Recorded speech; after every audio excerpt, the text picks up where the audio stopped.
Once again, welcome back to our channel Ocean of Dentistry. Today I am going to start the second part of this human reproduction, that is one of the important chapter for class 12 biology.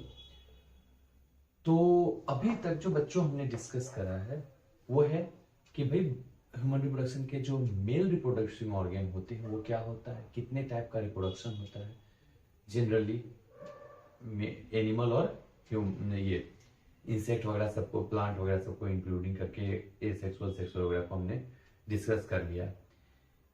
Penis के बारे में discuss किया, seminal vesicle के बारे में discuss किया, बल्बोथेरल gland के बारे में डिस्कस किया। इसके बाद नेफ्रोटोम वगैरह के बारे में मैं थोड़ा सा डिस्कस किया कि कैसे कब मेल ऑर्गन बनता है, कब मेल गैमेट का फॉर्मेशन होता है, एसआरवाई जीन के बारे में थोड़ा सा डिस्कस किया। तो अगर आपने फर्स्ट वीडियो नहीं देखा है तो पहले फर्स्ट वीडियो देखें, आपको बेसिक कॉन्सेप्ट क्लियर होगा। फिर अपन आते हैं सेकेंड। तो आज जो पढ़ेंगे मेनली स्पर्मेटोजेनेसिस क्या होता है, स्पर्म का स्ट्रक्चर क्या होता है और इरेक्शन ऑफ पेनिस के बारे में आज हम डिस्कस करेंगे। तो एक्चुअल में होता क्या है, देखो अपन बहुत ही बेसिक लेकर के चले तो ह्यूमन रिप्रोडक्शन में जो सबसे बेसिक थिंग है that is the human reproduction.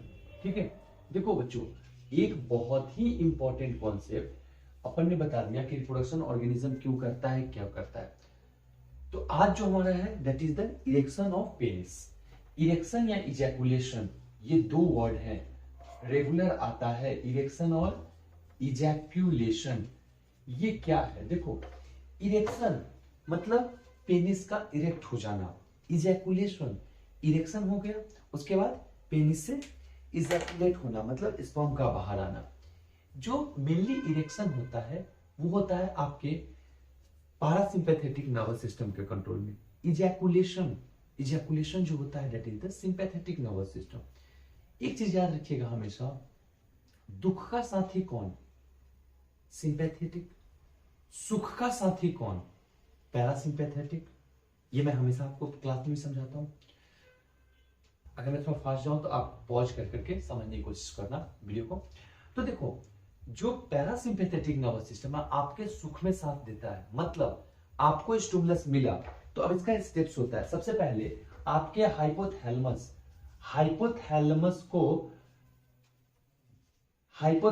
को मैसेज गया क्या कि भाई कोई भी सेक्सुअल एक्टिविटी का। अब सेक्सुअल एक्टिविटी का मैसेज गया हाइपोथैलेमस को, ठीक है।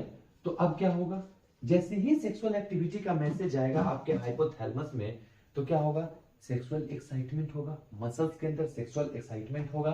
तो मसल के अंदर एक्साइटमेंट आएगा, ये किसके बात हो रही है, पेनिस के मसल्स में। तो जैसे ही एक्साइटमेंट होगा तो एक्टिवेट क्या हो जाएगा हमारा पैरासिम्पैथेटिक नर्वस सिस्टम। तो PSNS parasympathetic nervous system activate हो जाएगा। अब जैसे ही ये पैरासिम्पैथेटिक नर्वस सिस्टम एक्टिवेट होगा कहानी बदल जाएगी। ये जो कहानी बदलेगी, आपका पेनिस इरेक्ट होने वाला है, अब कहानी बदल जाएगी। कहानी क्या बदलेगी कि रिलीज हो जाएगा क्या, नाइट्रिक ऑक्साइड। नाइट्रिक ऑक्साइड जैसे ही रिलीज होगा, अब नाइट्रिक ऑक्साइड में एक बहुत ही अच्छा खासियत क्या होता है कि वो ब्लड वेसल्स पे एक्ट करने लगता है। तो ये जो नाइट्रिक ऑक्साइड रिलीज होगा that is from the endothelium of blood vessels से।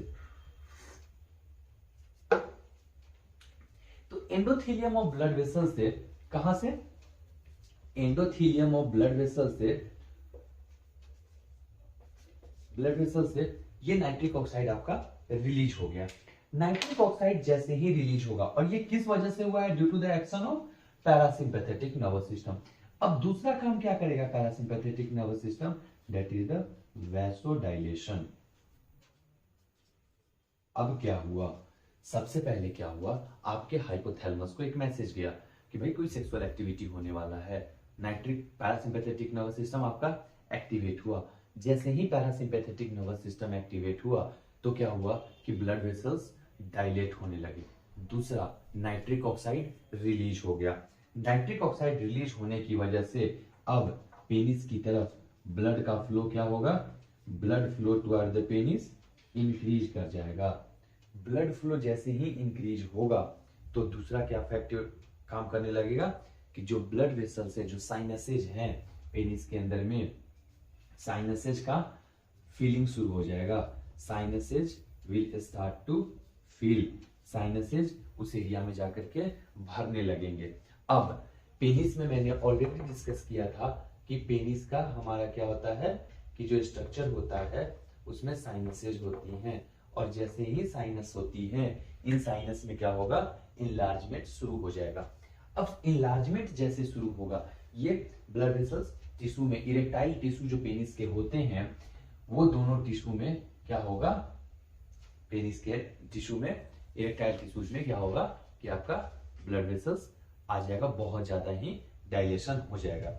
ये दोनों मसल्स क्या हो गए, टिश्यूज, कॉर्पोरा स्पॉन्जियसम और कॉर्पोरा कैवर्नोसा। ठीक है, अब ये काम हो गया तो वेनस क्या होगा, वेन्स ब्लॉक होंगे। अब देखो वेन्स जैसे ही ब्लॉक होगा, वीनस ब्लॉकेज। अब देखो यही कहानी मेन हो गया कि एक पाइप है, उससे पानी जा रहा था, अगर वो पाइप में ब्लॉकेज आ गया तो क्या होगा, अगर स्ट्रेचेबल पाइप है तो पाइप स्ट्रेच होगा। अब सेम चीज पेनिस के साथ है, पेनिस के मसल होते हैं इरेक्टाइल। अब पेनिस के जब मसल इरेक्टाइल है तो उसमें ब्लड साइनसेज में फीलिंग हुई, वीनस ब्लॉकेज हुआ। जब वीनस ब्लॉकेज हो गया तो क्या होगा कि हमारा जो मेनली मसल होता है स्ट्रेचिंग मसल, टूनिका एल्बुजिनिया, ये क्या होंगे, स्ट्रेच होंगे। टूनिका एल्बुजिनिया स्ट्रेच हुआ तो टूनिका एल्बुजिनिया जैसे ही स्ट्रेच होगा, टूनिका एल्बुजिनिया जैसे ही स्ट्रेच होगा तो क्या होगा, हमारा हार्डनिंग होगा, पेनिस क्या होगा, हार्डनिंग होगा, हार्डनिंग ऑफ पेनिस हो जाएगा। ये जो पेनिस का हार्डनिंग हुआ है बच्चों, सबसे इंपॉर्टेंट पॉइंट यहीं से शुरू होगा और फाइनली पेनिस क्या होगा, इरेक्शन, इरेक्शन ऑफ पेनिस हो जाएगा। मतलब मैं एक लाइन में समझाऊं, हाइपोथैलेमस को मैसेज गया, किसी भी सेक्सुअल एक्टिविटी का पीएसएनएस एक्टिवेट हुआ, नाइट्रिक ऑक्साइड रिलीज हुआ, वैसोडाइलेशन हुआ, वैसोडाइलेशन के बाद इरेक्टाइल टिश्यूज साइनसेज में ब्लड फिलिंग हुआ, मोर एंड मोर ब्लड का इंक्रीमेंट बढ़ा, जिसकी वजह से वेन्स ब्लॉक हुए, टूनिका एल्बुजिनिया क्या हुआ, स्ट्रेच हुआ और हार्डनिंग हो गया पेनिस का। That is called as the erection of penis, और ये पेनिस इरेक्ट हो गया। ठीक है, अब दूसरी बात क्या है, जैसे ही चांस है क्या कि सेक्सुअल एक्टिविटी परफॉर्म किया जाए। ठीक है, अब कहानी बदल जाएगी। सेक्सुअल एक्टिविटी अगर परफॉर्म होता है, सेक्सुअल एक्टिविटी परफॉर्म किया गया, सेक्स हुआ, और जैसे ही सेक्सुअल एक्टिविटी परफॉर्म हुआ तो क्या होगा, दैट इज द स्टिमुलेशन किसको जाएगा, अब ग्लैंस पेनिस को। आपको पेनिस का स्ट्रक्चर याद होना चाहिए। पेनिस के स्ट्रक्चर में जो ये वाला रीजन था, यहाँ पे ग्लैंस पेनिस का रीजन था, ठीक है, और पीछे ये बल्ब था। ठीक है, तो ग्लैंस पेनिस का क्या होगा, हमारा स्टिमुलेशन होगा। अब नेक्स्ट में क्या होगा कि ग्लैंस पेनिस हमारा स्टिमुलेट हो गया।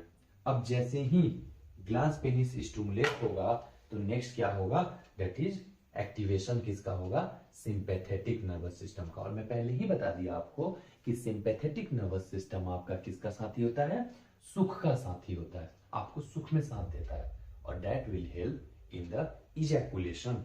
और फिर धीरे धीरे धीरे धीरे कॉन्ट्रैक्शन होगा सारे पेनिस के मसल का, और ओपनिंग होगी सारे वेन्स का, और फाइनली क्या होगा, आपका ब्लड वेसल एग्जिट करेगा उस एरिया से और फिर नॉर्मल स्टेज में आ जाएगा, फिर से पेनिस ढीला हो गया। तो ये तो पूरी कहानी थी पेनिस का। अब कुछ एक पेशेंट आपके पास आएंगे जिसमें ये इरेक्ट नहीं होगा, that is called as erectile dysfunction. ठीक है, इरेक्टाइल डिसफंक्शन एक ऐसा कंडीशन होता है जब पेनिस इरेक्ट नहीं हो पाता है। बहुत सारे रीजंस हो सकते हैं इसके। ठीक है, जो मेडिसिन जनरली अपन देते हैं that is called as the, जो मार्केट में अपने पास अवेलेबल है, दैट इज सिलिडेनाफिल सिट्रेट।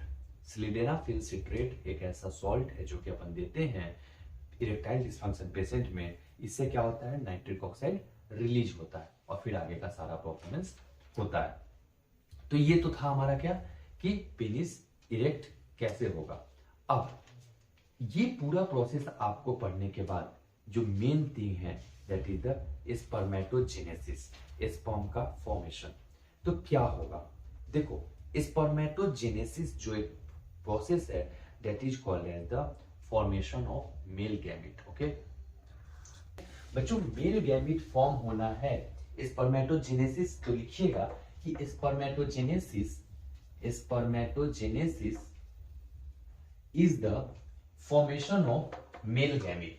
ठीक है, कैसे, मैच्योर मेल जर्म सेल्स, मतलब इमेच्योर मेल जर्म सेल्स क्या हो गए, स्पर्मेटोगोनिया। अब स्पर्मेटोगोनिया से स्पर्मेटोजोआ बना तो इसको अपन क्या बोलेंगे, स्पर्मेटोजेनेसिस। मतलब मैं कह दूं एक लाइन में कि formation of male gamete is known as spermatogenesis.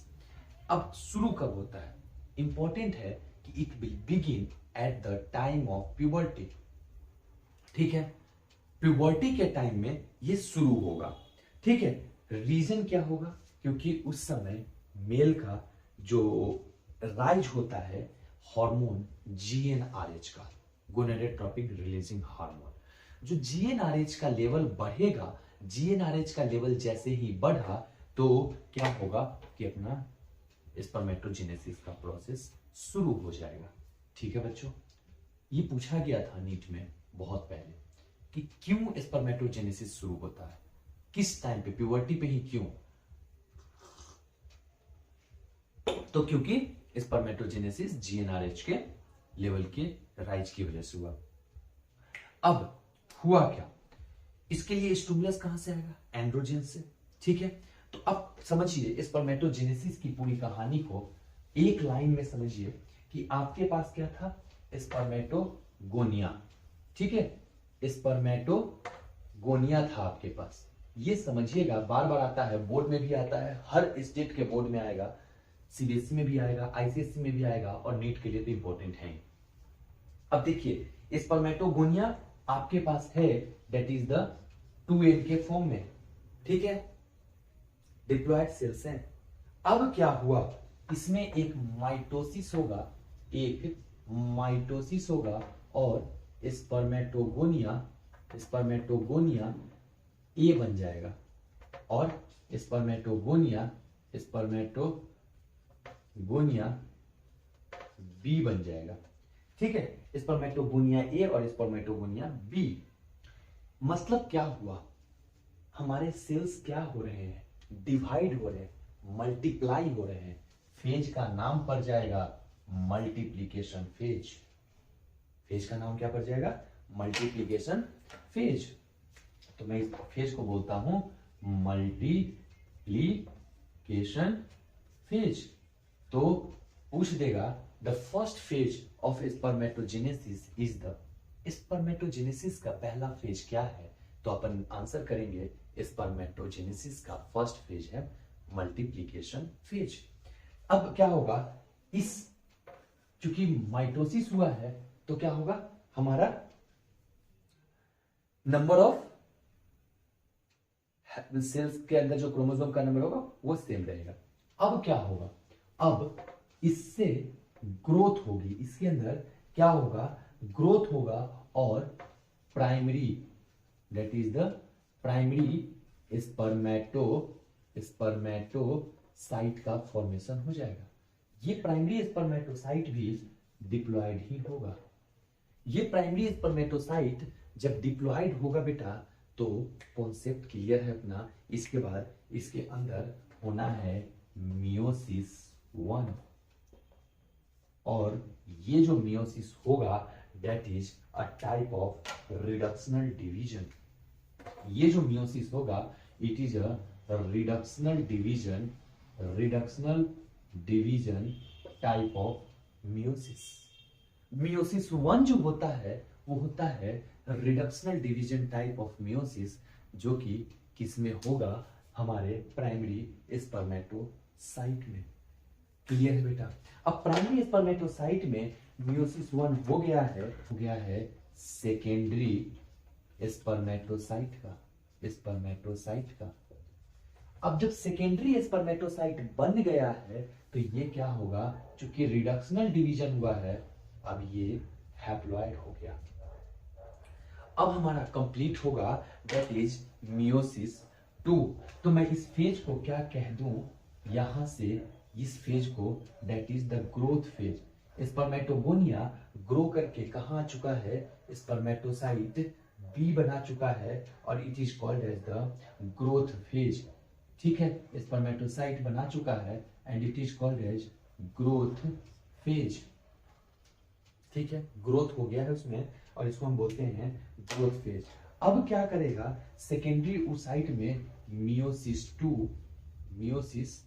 2 complete होगा, that is a equational type of meiosis division, equational division होगा।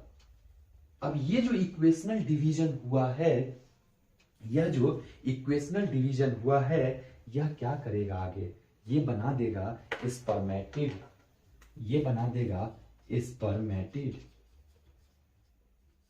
बेटा ये जो स्पर्मेटिड बना है ये भी अपना हैप्लॉइड होगा। ठीक है, और ये स्पर्मेटिड आगे चल करके स्पर्मेटोजोआ में बदल जाएगा।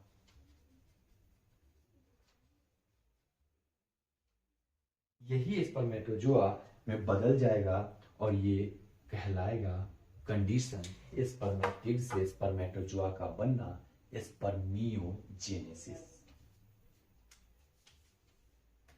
क्या बोला जाएगा, स्पर्मियोजेनेसिस। ठीक है, और ये जो फेज होगा, that is the longest phase of genesis and it will be called as the longest phase of spermatogenesis, हम इसको बोलते हैं। ठीक है, and it will be called as the maturation phase, इसको बोलेंगे मैच्यूरेशन फेज। 3 फेज अभी तक हमने पढ़ा, एक बार जल्दी से क्विक रिवाइज करते हैं। स्पर्मेटोजेनेसिस जो होता है, it is the formation of spermatozoa from immature cell, that is spermatogonia. Beginning होता है और द मेल गैमेट का फॉर्मेशन, और हम बोल सकते हैं कि बिगिनिंग होता है at the time of puberty due to the increase in the GnRH level. Clear. Stimulus जो जाता है, that is from the androgen for the spermatogenesis. Spermatogonia था, उसमें सबसे पहले माइटोसिस हुआ, स्पर्मेटोगोनिया बी स्पर्मेटोगोनिया ए बना और आगे चल करके वो क्या बनाया, that is called as multiplication phase. ये पहला फेज हो गया। दूसरा फेज में आया जैसे ही उसमें तो ग्रोथ किया और स्पर्मेटोगोनिया बी ग्रो करके प्राइमरी स्पर्मेटोसाइट बनाया और वो जाकर के सेकेंडरी स्पर्मेटोसाइट बनाया। ये जो कंडीशन है, that is called as the growth phase. Primary spermatocyte में मियोसिस 1 हुआ है, that is called as the reductional division, और ये आगे चल करके सेकेंडरी स्पर्मेटोसाइट में मियोसिस 2 होगा, दैट इज इक्वेशनल डिवीजन, वो बनाएगा स्पर्मेटिड, और स्पर्मेटिड से आगे चल करके डेवलपमेंट होगा जो वो होगा स्पर्मेटोजोआ का। ये जो स्पर्मेटिड से स्पर्मेटोजोआ बना है, इसी को हम बोलते हैं, that is called as the condition spermiogenesis। ठीक है, इतना क्लियर है। तो अब अपन आगे बढ़ेंगे बेटा। सबसे पहले कि इसमें एक बार क्रोमोसोम्स के नंबर भी देख लेते हैं। इनिशियल में 2n है, मतलब 44 प्लस XY है।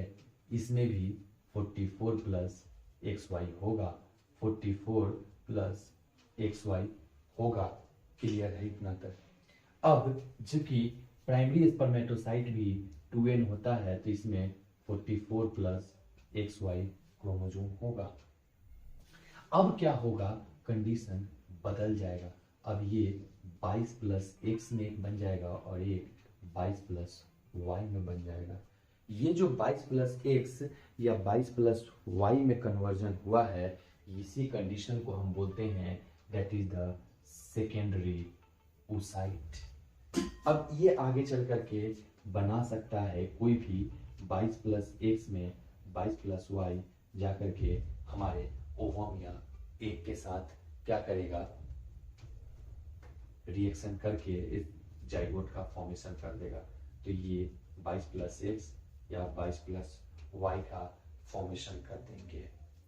अब क्वेश्चन आएगा कि अपने 4 स्पर्मेटिड बनने हैं, ठीक है, मतलब एक बार अगर मियोसिस होता है तो इससे 4 स्पर्मेटिड बनते हैं।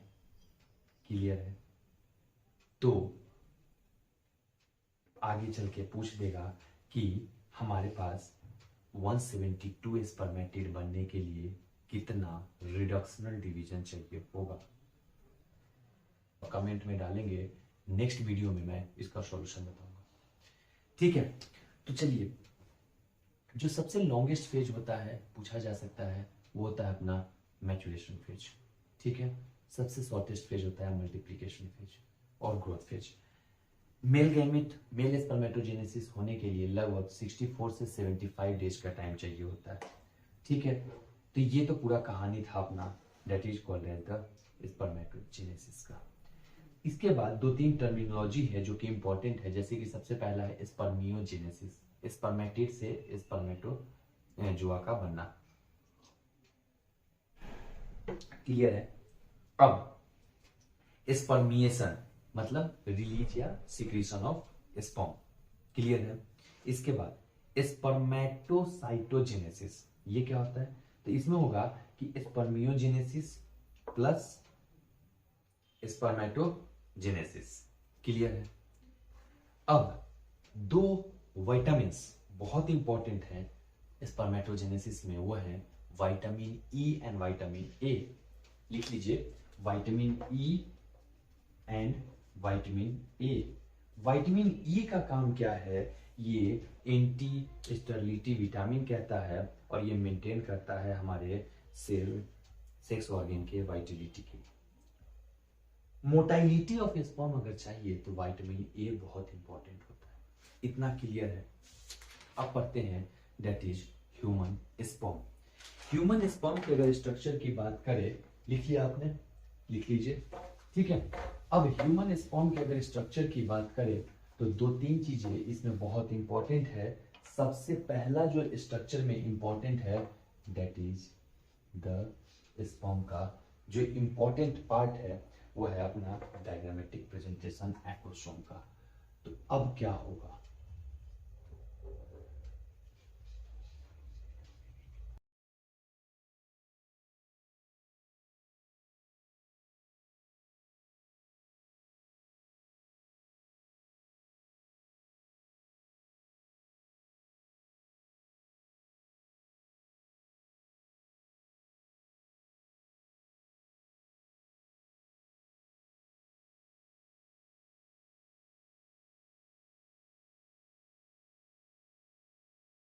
मेंटल स्ट्रक्चर की बात कर रहे थे, तो जो हमारा स्पर्म होता है इसके अंदर में सबसे बाहर की लेयर की बात करता हूं। सबसे बाहर जो होगा that is called as the galea capitis. इसको अपन बोलेंगे गैलिया कैपाइटिस। गैलिया कैपाइटिस। ये जो ह्यूमन स्पर्म होता है ये लगभग 60 माइक्रोमीटर लेंथ में होता है और ब्रेथ की बात करें तो लगभग 3.5 का होता है। ठीक है, टेल जो होता है वो 55 माइक्रोमीटर का होता है। मेजर पार्ट जो ह्यूमन स्पर्म का होता है that is called as the tail. ये है हमारा हेड, ये क्या है? टेल। तो मेजर पार्ट आपको पता चल रहा होगा कि टेल का होता है। ठीक है, इसके बाद ये जो लेयर है ये वाला that is called as acrosome. ठीक है, और ये एक्रोसोम बहुत इंपॉर्टेंट है। ये जो एक्रोसोम होता है बेटा, ये एक्रोसोम रोल प्ले करता है हमारे किसमें?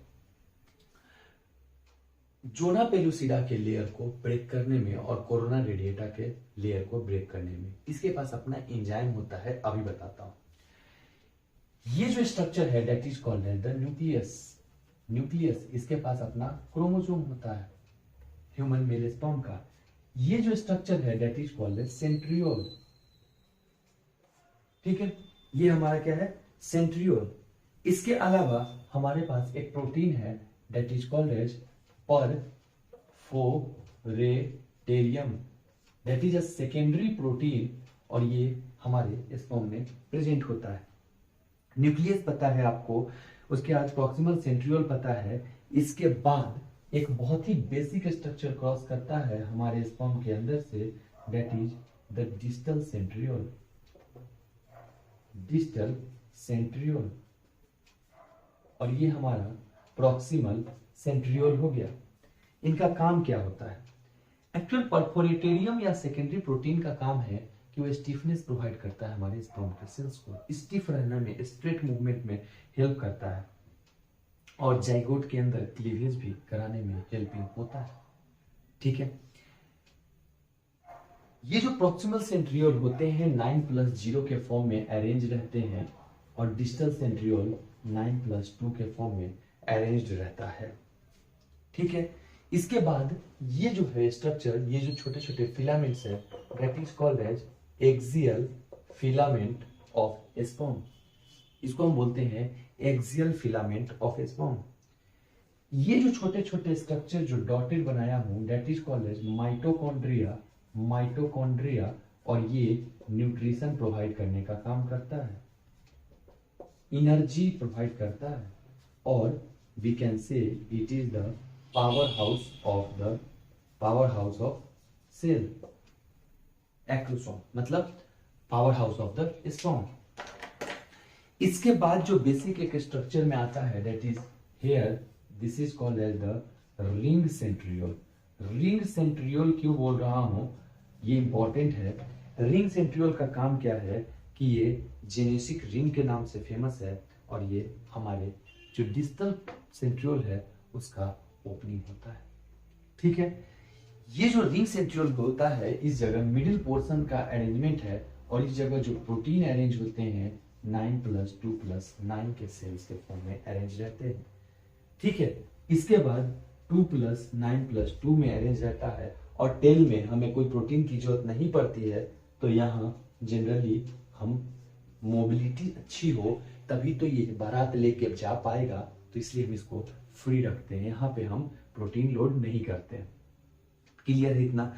अब जो हमारा स्पर्म का सेल्स होता है, that is a haploid cells. याद रखिएगा, स्पर्म का सेल्स हमारा हैप्लॉइड सेल्स होता है। ठीक है, ये डायग्राम बहुत इंपॉर्टेंट है, और ये न्यूक्लियस में डीएनए आरएनए प्रेजेंट हो सकता है। ठीक है, एनसीईआरटी लिखती है कि इलोंगेटेड स्ट्रक्चर होता है हमारे स्पर्म के सेल्स का। ठीक है, मोस्ट ऑफ द जो वाटर आता है दैट इज हिस्टोन के फॉर्म में रहता है, और आरएनए वगैरह हम स्पर्म से हटा देते हैं सो दैट कि वेट कम हो जाए, तो ये बारात लेके जा सके आराम से।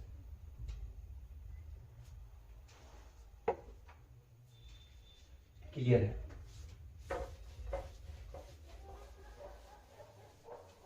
अब आ जाते हैं एक्रोसोम।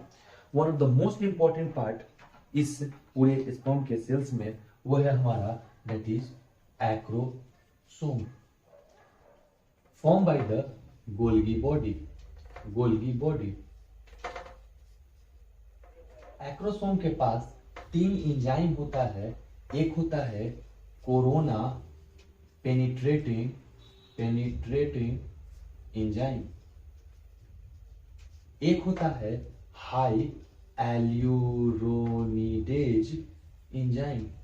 ठीक है, corona penetrating enzyme, hyaluronidase enzyme, और एक होता है प्रो एक्रोसिन। ये जो कोरोना पेनिट्रेटिंग एंजाइम होता है, जो ओटिड या ओवम होता है, उसके कोरोना रेडिएटा के सेल्स पे एक्ट करता है और उसको डिसॉल्व करता है। हाई एल्यूरोनिडेज जो होता है, ये हाई एल्यूरोनिक एसिड को डिसॉल्व करता है कोरोना पेनिट्रेटा के सेल्स में। जो एक्रोसिन होता है या प्रो एक्रोसिन जो होता है, ये लास्ट में कन्वर्ट होता है एक्रोसिन में, और ये जोना पेलुसिडा के लेयर को डिसॉल्व करता है। एक्चुअल में जो सेकेंडरी साइट होता है उसके बाहर कुछ इस तरीके से कोरोना रेडिएटा के सेल्स, जोना पेलुसिडा के सेल्स, और यहाँ पे आकर के उसको रिएक्शन करना है। जैसे ही स्पर्म का लेयर आकर के इसको टच करेगा, ये डिसॉल्व और फाइनली फर्टिलाइजेशन कर देगा। तो ये तो अपने पास क्या हो गया, एक्रोसोम का स्ट्रक्चर हो गया। तो बेटे ये तो हमारा कंप्लीट क्या था कि कैसे ह्यूमन रिप्रोडक्टिव सिस्टम का वर्किंग है, क्या क्या ऑर्गन का फॉर्मेशन है। जो नेक्स्ट मैं बात करने वाला हूं अब इस क्लास में, that is the female reproductive system. बेटा फीमेल रिप्रोडक्टिव सिस्टम की अगर मैं बात करूं बहुत ही इंपॉर्टेंट है, उसके बाद ही मैं बात कर पाऊंगा कि मेमोरी ग्लैंड और दूसरे स्ट्रक्चर के बारे में। तो पहले सुन लो थोड़ा थोड़ा कि फीमेल रिप्रोडक्टिव सिस्टम में क्या होता है, ओवरी होता है, उसके बाद इनफंडिबुलम होता है, एम्प्यूला होता है दैट इज ओविडक्ट वाला रीजन, और इस्थमस होता है, और फिर हमारे पास आता है that is the location different organ का। अब जो फीमेल रिप्रोडक्टिव सिस्टम बना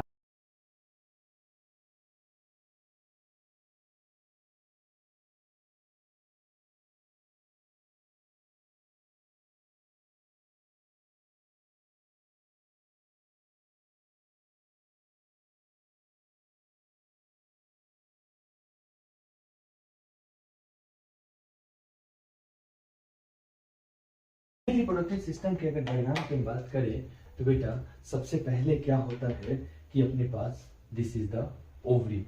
ये क्या है, finger like structure, this is the finger like structure in the fallopian tube. ठीक है, इसको अपन बोलते हैं फिम्ब्रेई। फिम्ब्रेई, ये अपना फिम्ब्रेई हुआ। इसने एक रिलीज किया, चले आगे बात करेंगे। This is the ampulla, ampulla, और दिस इज द इस्थमस। ये हो गया हमारा फंडस वाला रीजन। ठीक है, ये तो हो गया अपना फंडस वाला region. This region is called cervix. ये रीजन हमारा सर्विस हो जाएगा, ये रीजन हमारा यूटेरस वाला हो जाएगा। ठीक है, ये हमारा जनरल एक प्रिंसिपल है हमारे फीमेल रिप्रोडक्टिव सिस्टम का। अब बात यह है कि सबसे पहले ओवरी की करते हैं। ओवरी जो होता है जनरल ऑर्गन होता है फीमेल का, और ये एंडोक्राइन ऑर्गन भी होता है। ओवरी की बात करता हूं तो ये 1 पेयर में होता है और 3/2 इसकी विड्थ होती है, मतलब साइज जो होता है 3:1 में होगा।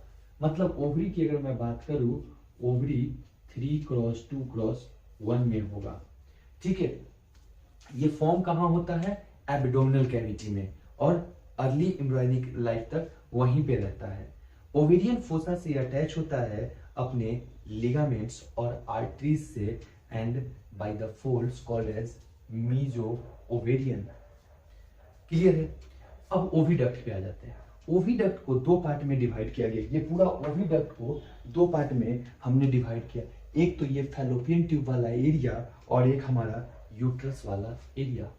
फैलोपियन ट्यूब वाले एरिया के अंदर में आ जाएगा दैट इज यूटेराइन ट्यूब्स और proximal part of the oviduct. Uterine tubes और proximal part of the oviduct. इसके बाद यूट्रस में सिंपल इन्वर्टेड शेप स्ट्रक्चर में आ जाएगा।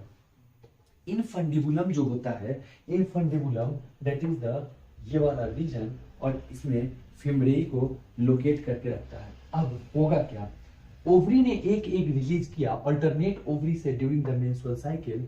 जो अपना ओवुलेशन होता है तो वो अल्टरनेट ओवरी से रिलीज होगा हमारा क्या, एग।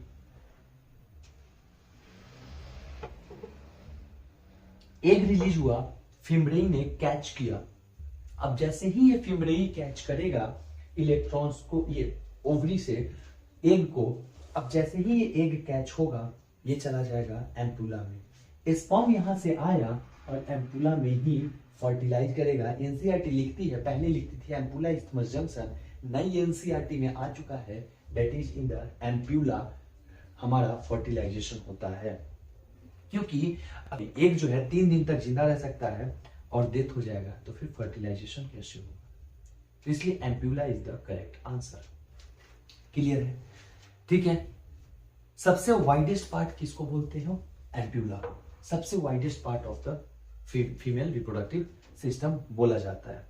ये नीचे में अपने पास वेजाइना है, copulatory area, and that is the cervix हो गया, that is the birth canal, और हमारा सर्वाइकल एरिया प्लस वेजाइना दोनों को मिला दो तो दैट इज कॉल्ड द, इन दोनों को एक साथ बर्थ कैनाल कह सकते हो। यूट्रस की बात करते हैं तो यूट्रस में एक बॉडी होता है, फंडस रीजन हो गया, और दूसरा हमारा दैट इज द यूट्रल कैविटी हो गया। फंडस रीजन की अगर हम बात करते हैं तो ये डोम शेप का होता है, और ये साइट होता है, जब जाइगोट बन गया तो इम्प्लांट कहाँ होगा, इसी फंडस वाले रीजन में बेबी इम्प्लांट हो जाएगा।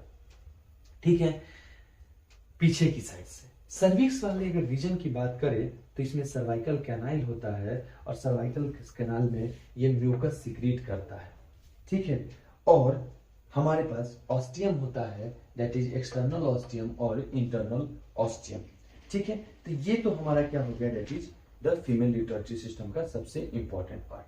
जो बैक्टीरिया यहाँ पाया जाता है दैट इज द लैक्टोबैसिलस, जो हमारा बैक्टीरिया है वो पाया जाता है लैक्टोबैसिलस एसिडोफिलस। कंडीशन क्या होता है, ये जनरली म्यूचुअल में रहते हैं हमारे वेजाइना में, गुड है, बट यूटीआई के केस में इकोलाई क्या करता है, इन पे हावी हो जाता है, तो हमें ग्रोथ कराना होता है यूजफुल बैक्टीरिया लैक्टोबैसिलस। ठीक है, तो यूरिनरी ट्रैक्ट इन्फेक्शन का एग्जांपल याद रखिएगा। इसके बाद आ जाता है, मेल में बल्बोयूथ्रल ग्लैंड था, फीमेल में बार्थोलिन ग्लैंड है। ये वन पेयर में होता है, होमोलोगस टू द बल्बोयूथ्रल ग्लैंड होता है, और इसका काम क्या है, lateral side of vaginal orifice में रहना, और जब फीमेल सेक्सुअली एक्साइट होती है तो ये एल्कलाइन फ्लूइड रिलीज करता है। तो पहली बार जब फीमेल जनरली जब एक्साइट होती है तो जो पहली बार फ्लूइड आता है वो एल्कलाइन फ्लूइड कहाँ से आता है, हमारे बार्थोलिन ग्लैंड से आता है फीमेल में। और ये क्या काम करता है, ये न्यूट्रलाइज करता है एसिडिटी ऑफ दिस रीजन। ठीक है, एसिडिटी को न्यूट्रलाइज करता है।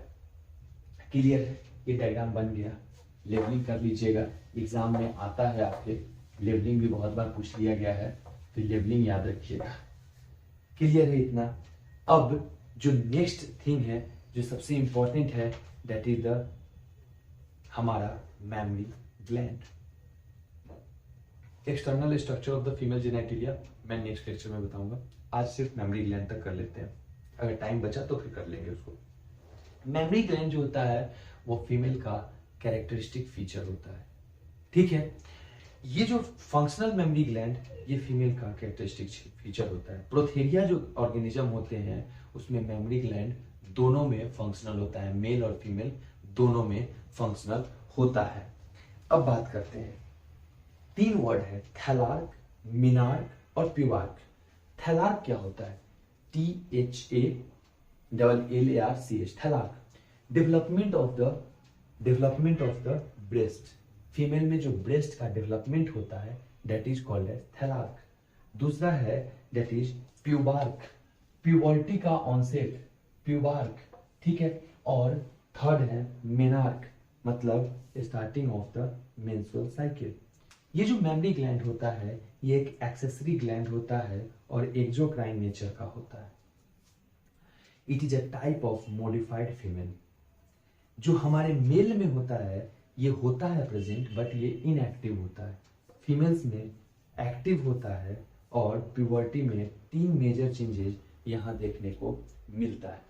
मेमरी ग्लैंड का स्ट्रक्चर एनसीईआरटी बनाती है, उसमें लिखती है कि हार्मोन जो रिलेटेड होते हैं मेमरी ग्लैंड से वो 3-4 हार्मोन बेसिक मेन है। सबसे पहला है एस्ट्रोजन। ये एस्ट्रोजन क्या करता है, जो मेमरी ग्लैंड के अंदर डक्टल सिस्टम है उसका डेवलपमेंट करता है। जो डक्ट्स बनते हैं मेमरी ग्लैंड का स्ट्रक्चर बेसिकली क्या होता है, कुछ इस टाइप का स्ट्रक्चर बनता है। मैं रफ एक स्ट्रक्चर बनाता हूं, ठीक है।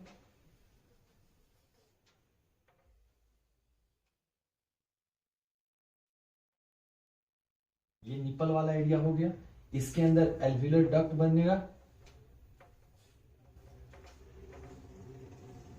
एनसीईआरटी में देखिए जिसको अपन एल्वियोलाई बोलते हैं।